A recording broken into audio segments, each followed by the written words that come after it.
ಇನ್ನು ಚನ್ನಗಿರಿ ತಾಲೂಕಿನ ಶಾಸಕರ ಮಾಜಿ ಪಿಎ ಕೂಡ ಆತ್ಮಹತ್ಯೆ ಮಾಡಿಕೊಂಡಿದ್ದಾರೆ. ಫೆಬ್ರವರಿ ತಿಂಗಳಲ್ಲಿ ಉಪ್ಪಾರಪೇಟೆ ಬಳಿಯ ಲಾಡ್ಜ್ನಲ್ಲಿ ಇಂಥ ಘಟನೆ ನಡೆದಿರುವಂತದ್ದು.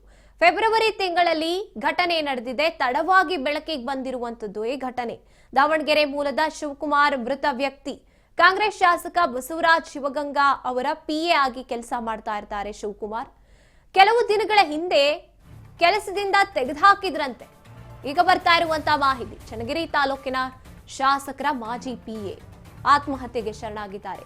ಫೆಬ್ರವರಿ ತಿಂಗಳಲ್ಲಿ ಉಪ್ಪಾರಪೇಟೆ ಬಳಿ ಲಾಡ್ಜ್ನಲ್ಲಿ ಅವರು ಆತ್ಮಹತ್ಯೆಗೆ ಶರಣಾಗಿದ್ದು ತಡವಾಗಿ ಬೆಳಕಿಗೆ ಬಂದಿದೆ. ಫೆಬ್ರವರಿಯಲ್ಲಿ ನಡೆದಿರುವಂತಹ ಘಟನೆ. ದಾವಣಗೆರೆ ಮೂಲದ ಶಿವಕುಮಾರ್ ಮೃತಪಟ್ಟಿರುವಂತದ್ದು.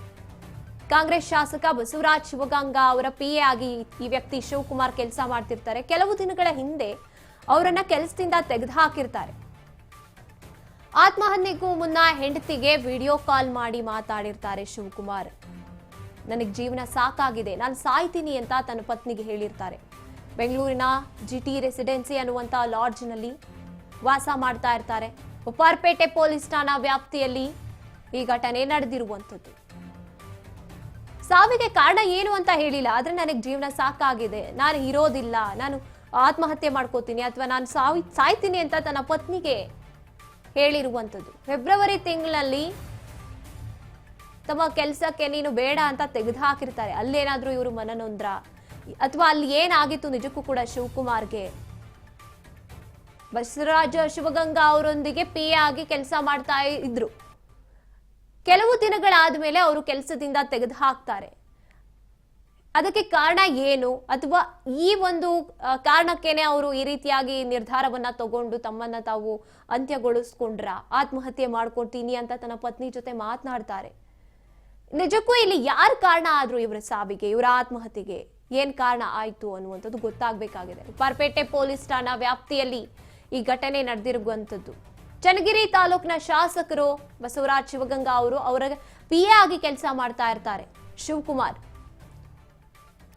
ಫೆಬ್ರವರಿನಲ್ಲಿ ನಡೆದಿರುವಂತಹ ಘಟನೆ ಈಗ ಬೆಳಕಿಗೆ ಬರ್ತಾ ಇರುವಂತದ್ದು. ದಾವಣಗೆರೆ ಮೂಲದವರು ಕಾಂಗ್ರೆಸ್ ಶಾಸಕ ಬಸವರಾಜ್ ಶಿವಗಂಗಾ ಅವರ ಪಿಎ ಆಗಿ ಕೆಲಸ ಮಾಡ್ತಾ ಇರ್ತಾರೆ.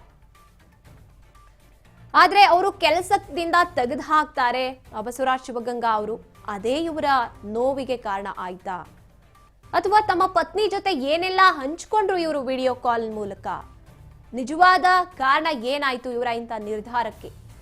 ಅದೆಲ್ಲದಕ್ಕೂ ಕೂಡ ಉತ್ತರ ಸಿಗಬೇಕಾಗಿದೆ. ಒಟ್ಟಾರೆಯಾಗಿ ಫೆಬ್ರವರಿಯಲ್ಲಿ ಇವರು ಆತ್ಮಹತ್ಯೆಗೆ ಶರಣಾಗಿದ್ದಂಥದ್ದು ಈಗ ಬೆಳಕಿಗೆ ಬರ್ತಾ ಇರುವಂತದ್ದು ಈ ಘಟನೆ. ಬೆಂಗಳೂರಿನ ಜಿಟಿ ರೆಸಿಡೆನ್ಸಿಯಲ್ಲಿ ಲಾಡ್ಜ್ನಲ್ಲಿ ಇವರು ಆತ್ಮಹತ್ಯೆಗೆ ಶರಣಾಗಿರುವಂತದ್ದು.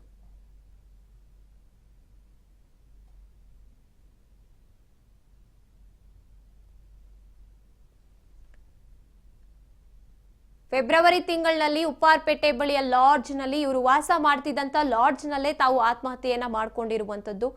ಇನ್ನು ಬಸವರಾಜ್ ಶಿವಗಂಗಾ ಅವರು ಕೆಲಸದಿಂದ ತೆಗೆದುಹಾಕಿರ್ತಾರೆ. ಅಲ್ಲಿ ಏನಾಯ್ತು ನಿಜಕ್ಕೂ ಕೂಡ? ಇದೆಲ್ಲಕ್ಕೆ ಅವರ ಒಂದು ನಿರ್ಧಾರಕ್ಕೆ ಕಾರಣ ಏನು, ಅಥವಾ ಪತ್ನಿ ಜೊತೆ ಅವರು ಏನೇನೆಲ್ಲ ಮಾತನಾಡಿದ್ರು, ಇದೆಲ್ಲದಕ್ಕೂ ಕೂಡ ಒಂದು ತನಿಖೆ ಅಥವಾ ವಿಚಾರಣೆ ಬಳಿಕವೇ ಉತ್ತರ ಸಿಗಬೇಕಾಗಿದೆ.